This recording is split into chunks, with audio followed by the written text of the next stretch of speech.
panel would like to know just a little bit more about you. And since I'm a really bad judge of age, I don't know about you, but I can't tell here who's still in university. No, one person still in university, 2 people, 3, 4. Okay, do I need to give you time to think about it?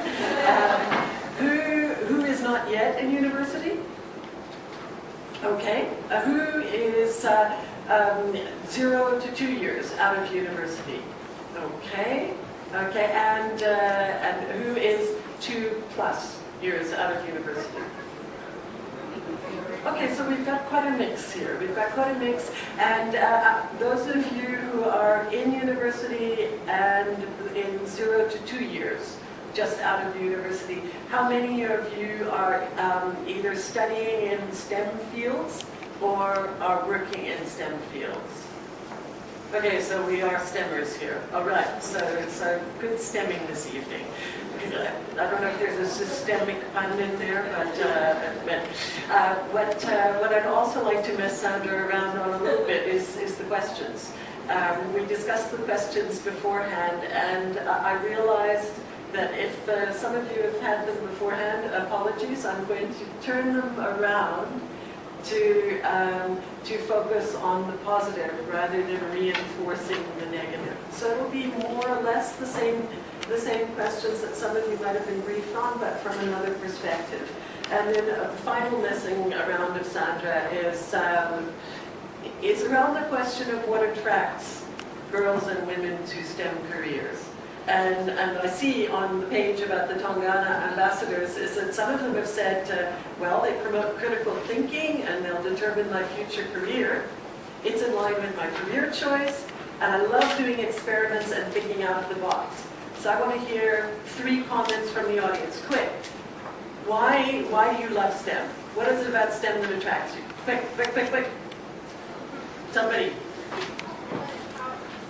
You want empowerment. Okay, that's 1, 2, quick. Like now. I always want to come up with clever responses. And number 3, there was a hand back there.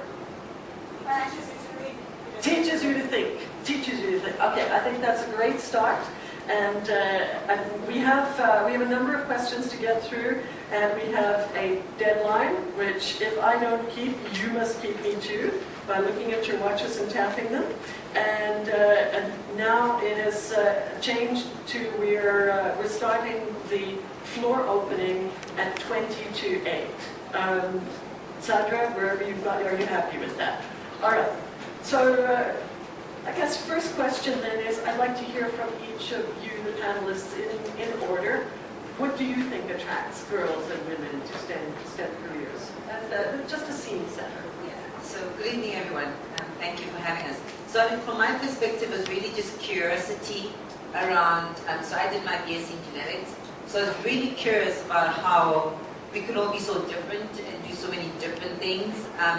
So it was really just a curiosity around that, but also as I learned more and more around diseases, I was like, how is it that you're born healthy and then you die sick, right? So it was really just a curious mind to understand why things happen the way they do. Probably wasn't as smart in thinking about the career. For me, it was about the fear of missing out. You know, there are things that, as you know, in our economy, in any economy, are designated for certain groups. And just growing up and looking at what different people are doing and where women tend to focus in terms of careers and where they then leave the spaces for certain groups of people to participate. And I thought to myself, no, I'm smart enough, I'm going to do what other people don't want to do. And as a result, I then found myself in a science class in what used to be standard 10, and I was one of 15 students that chose science, and one of 3 girls in the class. I just enjoyed that, that, you know, we were the smartest group at school. We were treated special. rooms. We had a lecture room, and it was small, it was intimate.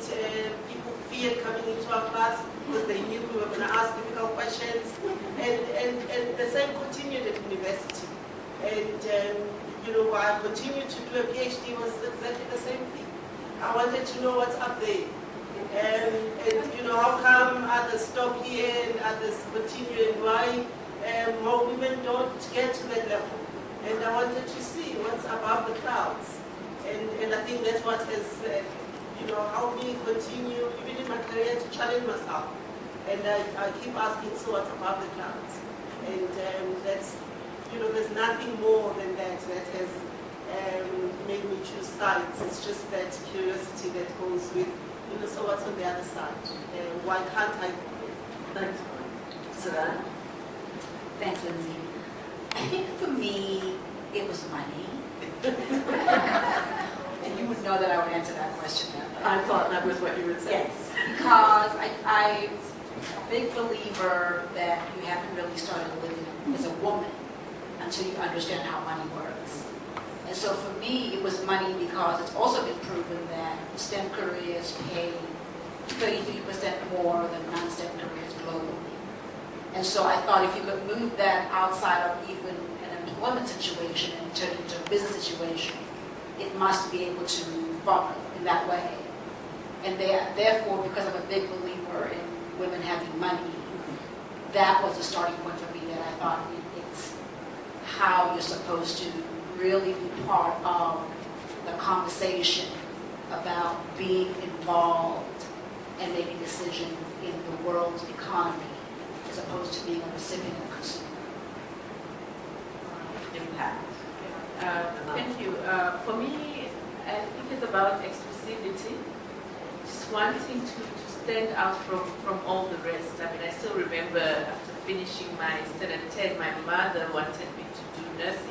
She went ahead and enrolled me at some hospital to go to the nursing. And I kept on saying, but I'm going to be just like everyone else. I can't just be that.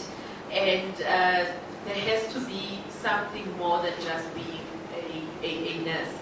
And I think it's all about just staying with that question, and it's more related to what Bonnie had just said. You remain with the question. You think when you get to first year, you go to a chemistry class and wearing your lab coats. I remember we didn't want to take them off. You go to the canteen with your white lab coat because everybody else on campus must see that you have a lab coat on. So I think up front, that's what attracts us, just that beauty of it, and not being like anyone else, and being looked at as that higher power. And to really progress with that career moving on is staying with that particular question. I am more than this. And then you become that, and you are more than it as well. And it continues. It just never stops. And it becomes fun, and it's a drug. You just get addicted to that kind of situation. Lovely scene setting. Thanks so much. And by the way, before you think that I'm going to go in the same order all the time, I'm not. So again, it's all about messing people around.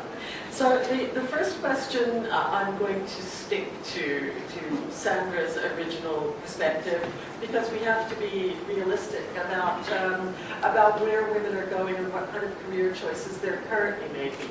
So it's around why typically women, when they choose to go into STEM fields, why do they typically choose to become employees rather than entrepreneurs? Why do they take 8 to 5 jobs working for somebody else? I'm going to start with the mom. Well, I'm going to go more towards that, the family comfort kind of area. Most women would then feel that, I am here, I am providing for my family, I am earning enough in most instances, more than my peers, so as a result, that is okay. But there's also another element more than just the family being able to provide and all that. It's also an issue of we tend to be very jealous about our specialization and our area of focus, because once you move in most instances to executive positions, then you take up more responsibilities and you have to be at that bit of a high level. I mean, in my previous employment, when I left, most of my directors, I had about 8 directors under me, and they were complaining that I fiddle with their work because I felt left out. Okay, now I'm supposed to just be attending boring management meetings. I am a specialist in my own particular area and so forth, so I want to be in and get my hands dirty. I think that's what keeps us in addition to family issues. So you don't want to lose that connection Don't to want the to technical. lose that connection. Right. Savannah. Thanks. I think one of my biggest passions with our foundation, and I was talking to Sandra at the time. Oh, there she is. Hey, Miss Sandra. Is my biggest passion is how do you get women who are well educated, who are very specialized, to be able to be business people. Because one of the things that we have found is women are restricted to grow in the career environment, all about the glass ceiling and all those things. And you find that somebody else starts to become in charge of your career. And yet it's so much more enabling when you can have your own business. So my big thing is having your own business. My big thing is how do women turn their specialities to become, producers of labor or jobs and hire other people as opposed to being hired. I'm also a big believer that once you get to a particular stage of your educational phase, it's very interesting when you can be able to bring other people on as an employer as opposed to being an employee. So for me, that's always the driver. And I think because of my background as an investment banker, I always think of things as how do you participate in the economy? Until you're part of that decision process, you're really part of almost a consumer track and not really a decision track. And when you can't make decisions, it also affects us politically. It affects us in what happens with our own, what's this part of our body? Even our personal female parts. Because even with research, they're not doing enough research for women because we're not funding that research. Research is funded. When you have more women who have means, we can fund things that affect women. We can fund diseases that are related to women. So there's a lot of politics even within the STEM environment that need to be addressed. And they can only be addressed through money. And that money can only come through really big money. And it can't come from salaried money, if you know what I'm trying to say. So for me, that's a really big issue. And as a member of one of the groups that I'm a member of, C200, it's the top 200 business women in the world. I'm the only African member. It's how do we get women to that point where you don't look at a job as security because somebody can't take it away from you. You look at creating your own employment as security. Fantastic and inspirational answer, Bonnie. I'll speak more generally to the environment in South Africa. I don't think the environment is conducive to women leaving the security of their job and starting entrepreneurial activities. There's a lot of work that's being done in that space. We know that there's a new Ministry of Small Business Development, but there aren't focused groupings that are looking after women in STEM careers that can be pulled from those positions to start an engineering company and have the security of knowing that they can still pay for their lodging and they can still drive the car. So people feel like they have to take a risk and take and move away from the security of being able to provide for their families to get into entrepreneurship. In other countries where women empowerment is gotten into a political agenda, those conditions are catered for, and the conducive conditions are put in place to make sure that more and more women that can run businesses are given the opportunity and the security to do such. Just empirical evidence from procurement of state-owned entities. I serve on the board of ESCOM tender committee, and we set targets every year for procuring from black women-owned companies, and we hardly meet those targets. And you think to yourself, okay, here are the opportunities. Where are people that are going to take these opportunities? And we forget that there is a preparatory process that as a country we haven't invested in. And so I would look globally at the issues and the conditions within the country that support and obviously there are people that will find a space even in an environment that doesn't have the opportunities. They'll create opportunities for themselves. And I would like to see a country that then compensate those people. You know, when people have, in this space where there aren't opportunity, have come out and they've pushed and they're out there and they're women-owned businesses, but you find that those women-owned businesses, they don't get opportunities. And we have to make sure that we create that environment where there are opportunities must be accessible. Where there are businesses that already exist, they must have access to the opportunities that exist. And I think there isn't coordination in that space, so it's difficult to see the results. Thanks. Thank you. So for me, it's two things. I mean, the one speaks to the right skill set that you require for an entrepreneurial venture. But I mean, I agree with you in terms of having an enabling environment. Let me speak about the first. I mean, so we as the Innovation Hub, we engage a lot with innovators, who a lot of us sitting here as scientists, we are. We come up with new ideas, we problem solve. However, that is not necessarily the skill that you require to run an enterprise, right? So I think as much as we all need to have that credibility in science, so you need to make sure you've got patents, you've published, you are internationally recognized, there comes a level in your career if you want to explore entrepreneurship that you need to attain the right skills. And you will see when you look globally, I was saying to a colleague of mine the other day that actually having a PhD is no longer such a big deal. It's about what else do you have, right? And I'll give an example. I mean, I just came from class today. I'm doing a master's in finance and investment. But that's because I realized that me just having my PhD in biochemistry is not sufficient for being able to run my own enterprise. So I think we need to be open to that fact that once you have your MSc or your PhD, that's not the end. Broaden your skill set such that you attain, you know, some of these other business-related skills, because they are critical to running any enterprise. The second part, which is an enabling environment, I really think that South Africa still has a long way to go in terms of having that enabling environment to foster STEM enterprises. The need is there. We have the uniqueness, we have the value proposition, we've got, you know, the research backing, but we don't have that enabling environment that supports entrepreneurship, right? So if you look at you know, some of the cities such as San Diego and Massachusetts in the USA, right?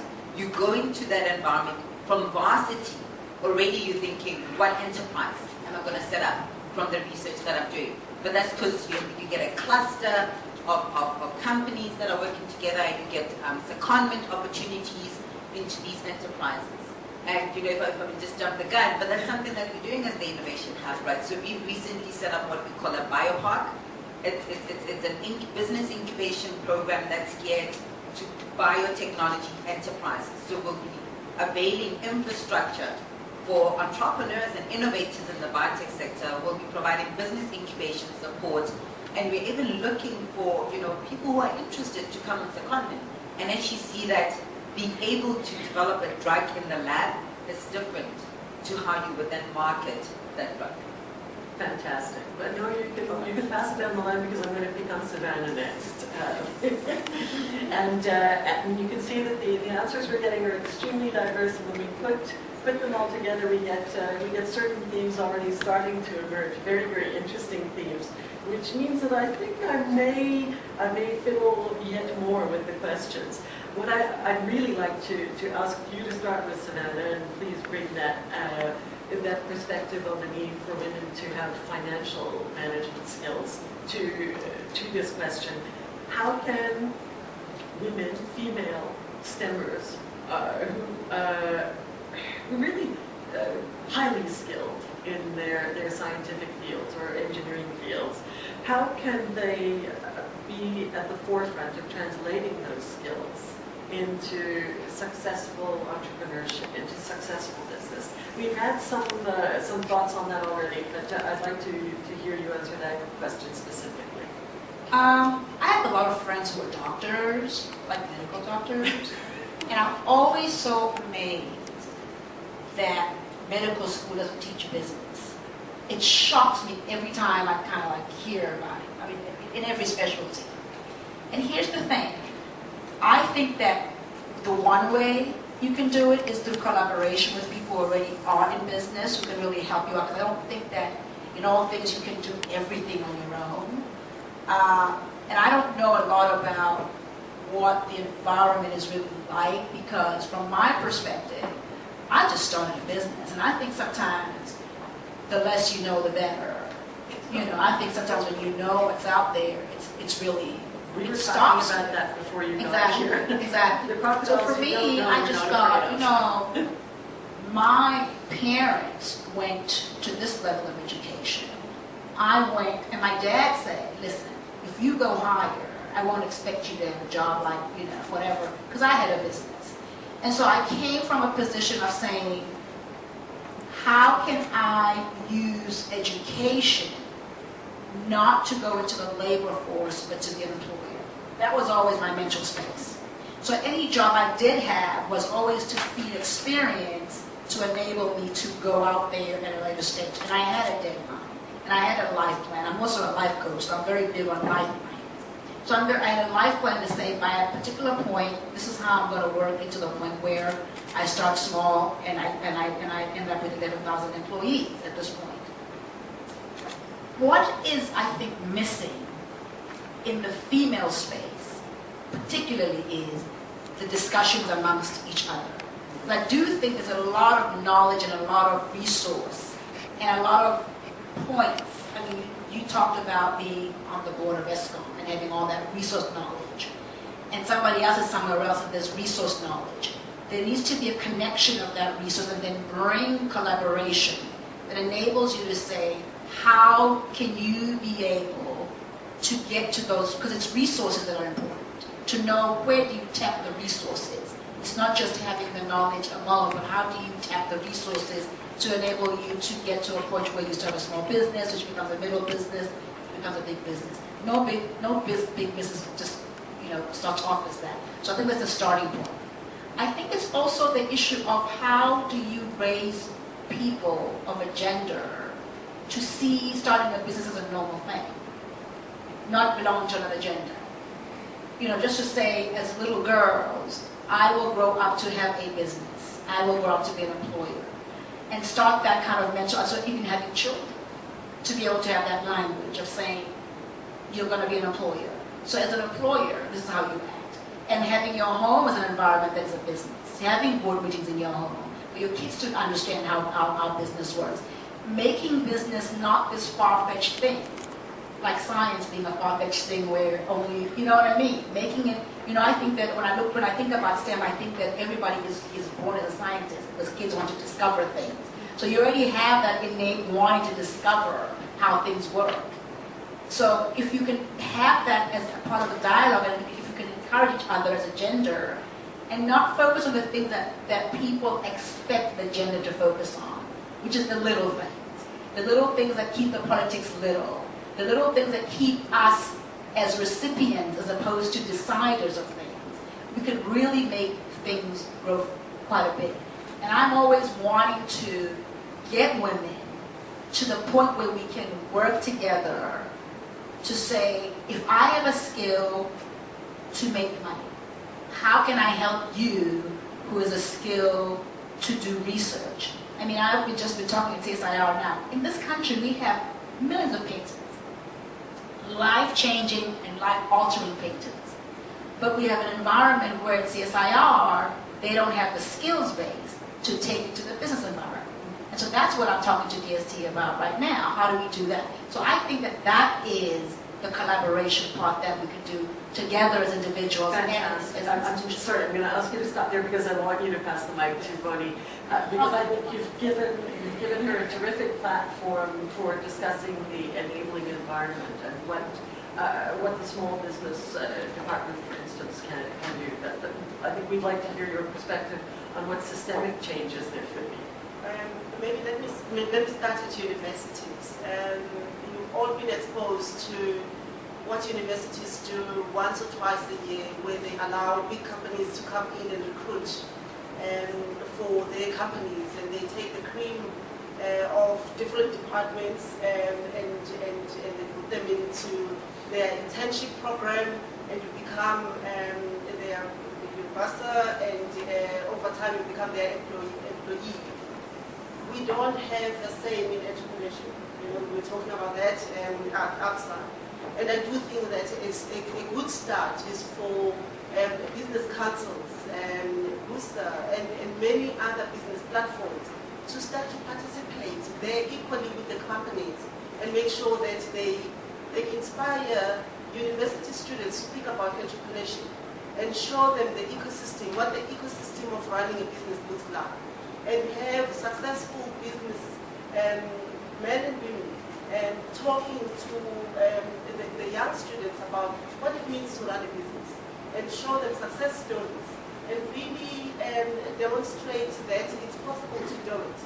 I do think that university students will hardly think about running a business unless if you've been exposed with parents that ran a business. But if you had parents that were working, they're feeding you the same. And you're seeing people that are driving, the Maseratis, they're working for this company or that company, and those who are running, who are entrepreneurs, they're probably there as shareholders. They're not actually running a business. They be partner to somebody, and you don't have good mentors that will sit in front of you and show you that it's possible. I started from here, now I have 11,000 employees. And I do think that we have to package those stories. When the Sassals go out to recruit people like me, I would like to have an option to go to a different tent and talk about starting a business. That doesn't happen, and I think it starts there. And systematically we need to do that. Excellent. And I'm going to ask you to pass it to Lamau and then Malo at the end, because I'd like to particularly hear your perspective, given your role now in the City of Tshwane with respect to sustainability, because long term, how do we grow Tshwane as a truly green, but also sustainable across all the capital sense of sustainability? How does that play in your conversations in Tshwane? Okay. I think most of you would know that Tshwane is a fairly young city.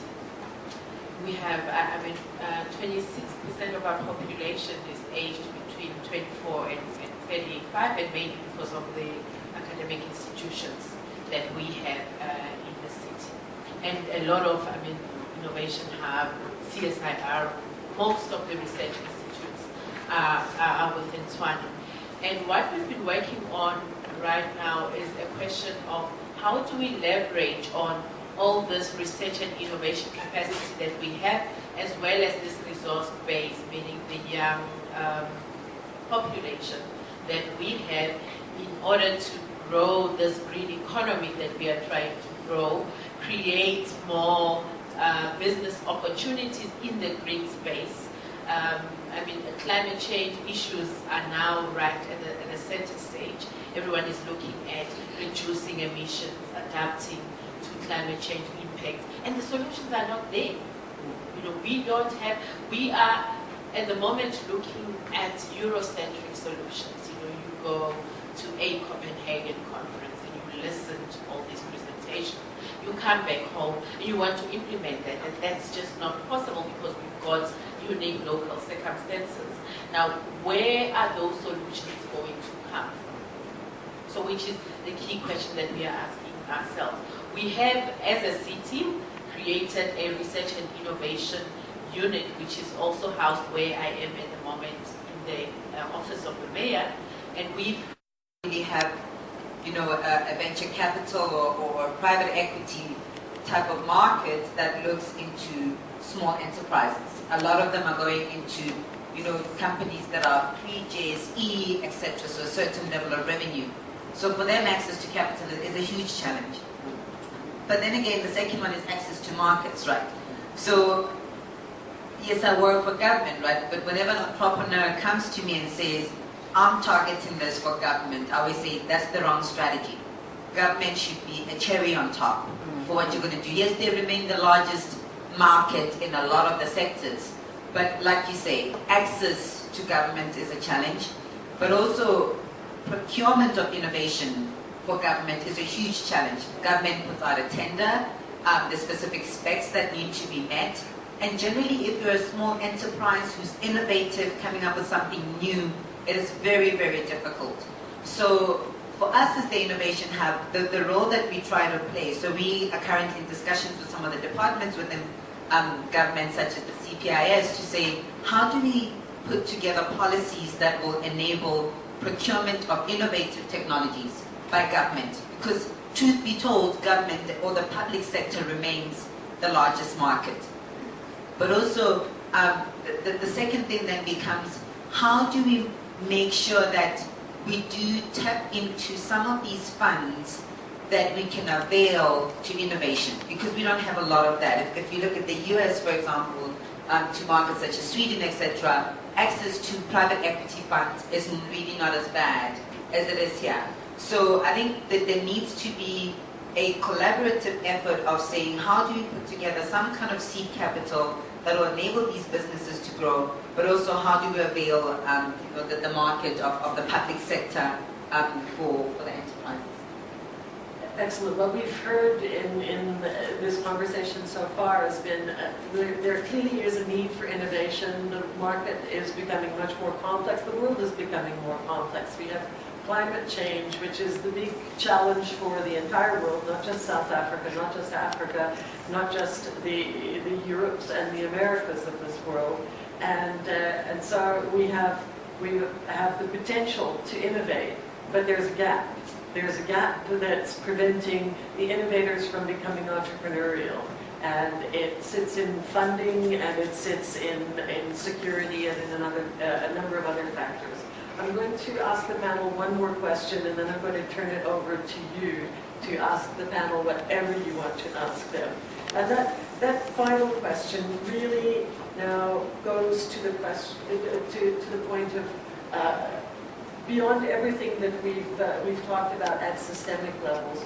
What can we collectively, in our own roles and in our companies, in the organizations that we work in, what can we do to improve the industry retention of women in STEM roles, so that we harness that innovative capacity and that we haven't really touched on today the special capacities of women in this space. What can we do to retain that expertise and that creativity and innovative talent in the field? And I'm going to start with Boitumelo. And I'm going to go in order. Considering that I only have like less than a minute to think about it, I know one of the reasons why I stayed in science and I pursued a PhD when my friends were working for the likes of Accenture and Investec, and they were driving nice cars and earning well. I think that there's a certain perk that comes with science.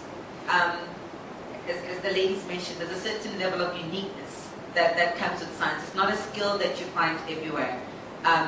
And so for me, once an individual harnesses that, you're already a step forward. But also, one of the things that I've always said I wanted to do in my career is to travel the globe, right, and to work in different countries. And science was a means that I could do that. I mean, I did my postdoc overseas, and it was such great exposure that I retained in some of those partnerships. I collaborate with some of those. I mean, this is like years ago. So there's, at times, particularly in South Africa, I don't know about some of you, but I used to work for the CSR for like 6 years, and the pay is not that great when you compare to what you would get if you were to work for a consulting firm, because consulting firms do bring on scientists. Actually, they're like scientists. I used to work for one. It is really just that exposure, that ability to say there's this curiosity that I want to to fulfill. There's this globe that I want to explore. But how is that retaining you? Is it That attracting you enough Yeah. to balance out the, well, it doesn't For me, take it that whole did. factor? Really, for me, it was always an important thing to me to say, I want to have a global experience. I want to be known in a specific subject internationally, to be retained. And even with some of the individuals that I used to partner with at the CSR and some of the students that we had, we always made sure that at some point they do have international experience. So whether you're doing your BTech and you're on that internship program, whether you're doing your master's, every single one person who worked in our research group got to go overseas. So travel work there. and loving what you do, that's a fantastic mix for keeping you funny. For me, it's I don't feel like I've had to find, something inner within me to make me stay in science. It's just worked. I've gotten the promotions, the better jobs, and I've delivered the work I've done better than everybody at work. When I was in the department, delivered the strategies when the ministers wanted them, presented to cabinet to make the minister look good. The question is, how do we make that experience valid for others? So for me, is when you're passionate about what you're doing, you are going to find the value for you that's going to make you valuable to the next person. And I say that with the balance, I know people want to have the progress financially and otherwise, and you need to be able to strike that balance. Most scientists leave science because of the CSR aspect. I must say I get a lot of CVs. It's a good institution. It's a good institution, but they don't pay well at certain levels. And as a result, you find that you have to compromise something in order for you to stay with the science. And I've never experienced that. I think for me it's just been, I get to the space and maybe I've been in the right environments and I've been able to move up the ladder. But I would like for us collectively, because you were asking a question about how we retain the expertise in the sector. When you've done your CSR work and you're still passionate about science, you should then have opportunities to be linked up to an entrepreneur, another woman who's an entrepreneur, and hold hands with that woman entrepreneur and establish a successful firm in genomics or something related. But what we don't have is that connectivity in order for us to then establish platforms outside of the CSR for people that have that inner passion. And I ask myself, am I an engineer inside? Or, it just happened to me and I'm making the best use of it. And I think the latter is true. The education happened and I'm making the best use of what I have. So the platforms that we need to establish as women to connect each other to opportunities that are there. But also we need to together push above the clouds in making sure that we can ensure that the people that are coming after us have better opportunities than us. And I guess what is being done here is to make sure that we can bring another crop of women in STEM that can then take care of those opportunities, but we can share with those women what we've learned and make sure that they make better choices rather than the choices that I've made. I've made my choices because of the opportunities that we put in front of me. So we have a responsibility to make sure that we prepare for the next generation, but we also have an opportunity to then connect each other to make sure that we can provide different platforms for women in STEM to practice what they want to practice and not have to stay with the CSR and be poor or jump and go try entrepreneurship. If you're lucky, you will make it there. We have to create those platforms and make sure that there's a higher rate of success when women do step out and go there. So as the last point, I just want to say that You know, when you challenge executives, you serve on a board and you challenge executives and you say, you're not working hard enough to find women entrepreneurs in these areas and these areas. You're not doing well. You say, please give us which organizations can we contact in order for us to find people that have the right credentials.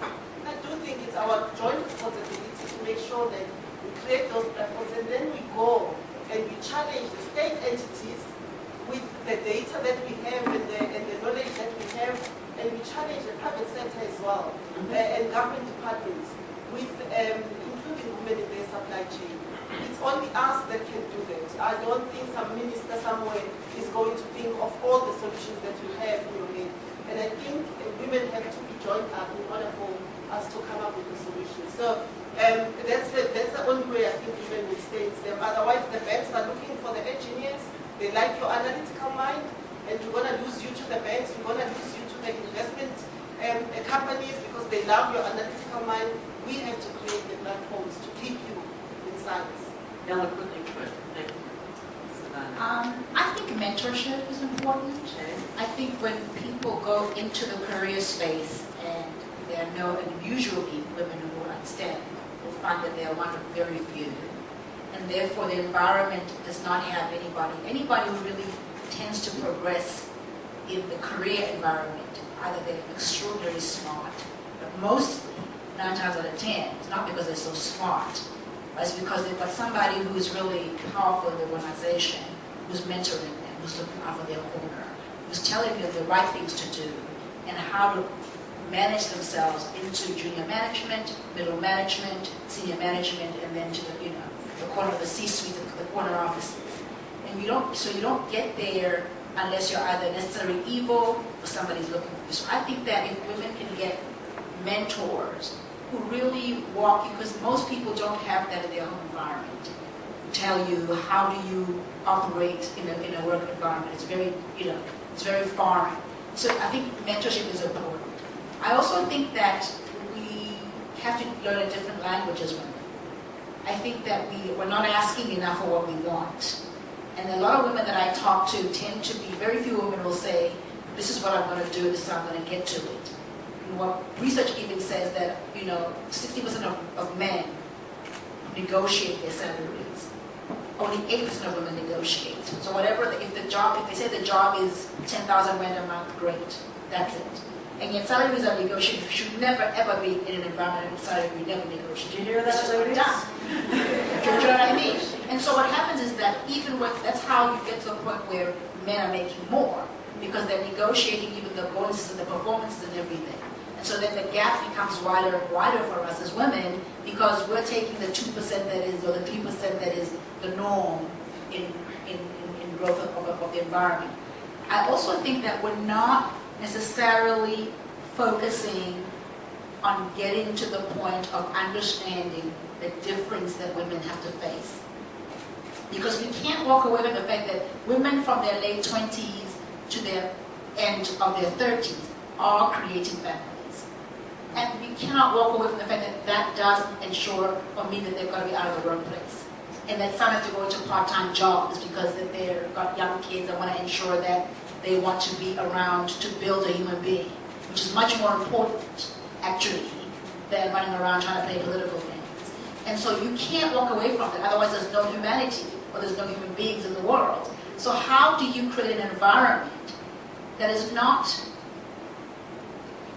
really understands the importance of this as a strategic issue and not as a nuisance to be able to say? And I've heard people in my field saying, you shouldn't really hire women because they get pregnant on this age. Get somebody over 40. And I'm serious. Men do this. They'll say that, oh, it'd be great, she looks experienced, but she's just in the right thing of having kids, don't hire her. And so, if there are no women who say, you will hire women at this age, you will not,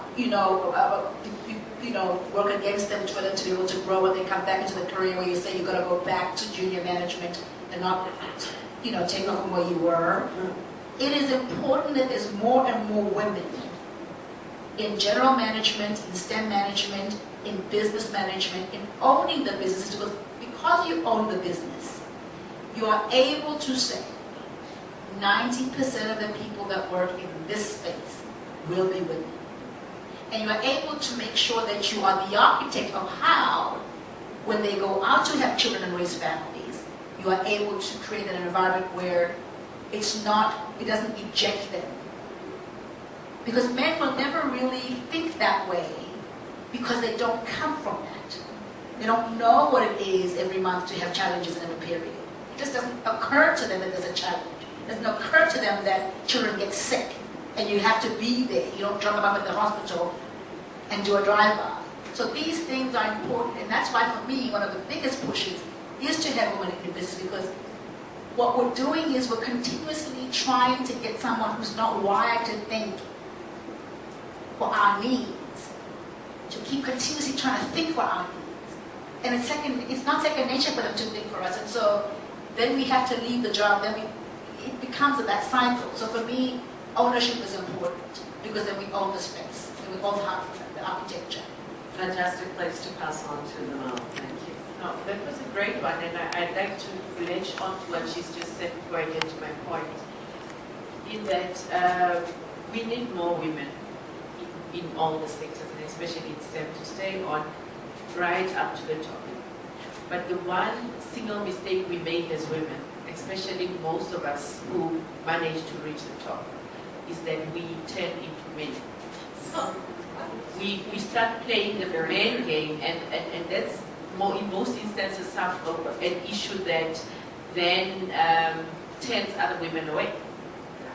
Because suddenly you've lost your softness as a woman, your womanly instinct, and you're not able to communicate and connect with fellow women anymore, because now you're an executive, so you must behave like an executive, and we've been wired to think executives are men. So we really have to know that it's okay to be yourself and be soft and still rule and be in charge of large institutions and so on. But obviously with that assertiveness that's required. And my other issue is keeping the conversations going. And that's why I'd really like to applaud the ladies that came up with it with Taungana. I think it's a great initiative. I mean, when the first time I heard about it was when I think Mark Pollard sent me a WhatsApp. And I said, send me an email, and I thought, okay, what is this? Because initially it sounded strange, but as I read through the documents that were sent to me and just browsed around, I thought this is a great initiative, because it would keep the conversation out there, it would keep the interest high, and also, because when you get now, you are CEO of, let's say, Bonnie is the CEO of SABS. Somehow people would then hide that engineeringness of her behind the title CEO.